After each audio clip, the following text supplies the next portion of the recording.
clairement la première fois que je viens dans ce type d'engin. On a ici donc les écrans qui s'allument donc, quand on démarre, et on a toute la vision du matériel à l'écran, et on sait vraiment tout ce qui se passe tout au long du fonctionnement du matériel.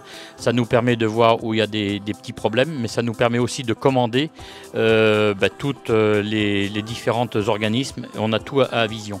Et puis on a donc aujourd'hui des matériels qui sont hydrostatiques, donc il n'y a plus de vitesse, et ça nous permet d'avancer tout doucement et d'avoir une très grande précision.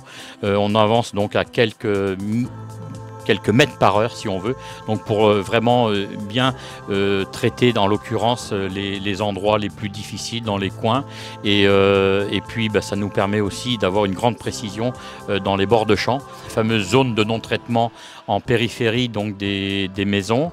On a aujourd'hui tout le matériel pour pouvoir le faire sans problème, parce qu'on a des buses anti-dérive et le produit ne bouge de toute façon absolument pas. Il n'y a aucun danger pour les gens qui sont juste à côté, parce que tous ces matériels ont vraiment évolué. Ça se conduit très bien parce que derrière il y a du confort, il y a une formation évidemment donc électronique, mais il y a beaucoup de confort derrière, et ça nous permet notamment avec ces produits, ces matériels de pulvérisation, de pouvoir traiter la nuit.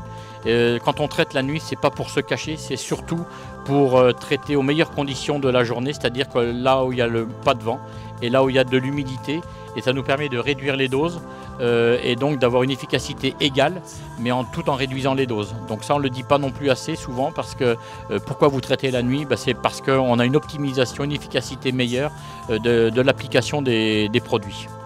Et puis avec les outils qu'on a avec le GPS, la nuit ne nous gêne pas, parce qu'on sait vraiment où on est, et il en fait toute une partie déjà tout seul. Il reconnaît où il est, il reconnaît où il est déjà passé, même en pleine nuit, et ça c'est un confort et une sécurité pour nous.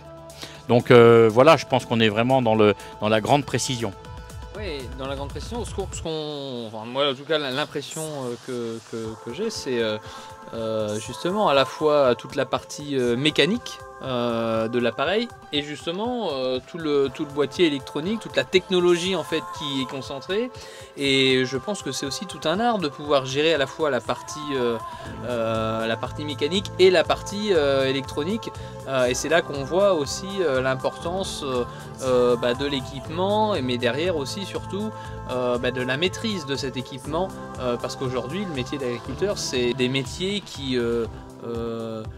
sont de plus en plus qualifiés, et rien que pour ça, là, on voit qu'il faut je pense déjà une sacrée expérience avant de maîtriser ce type d'engin.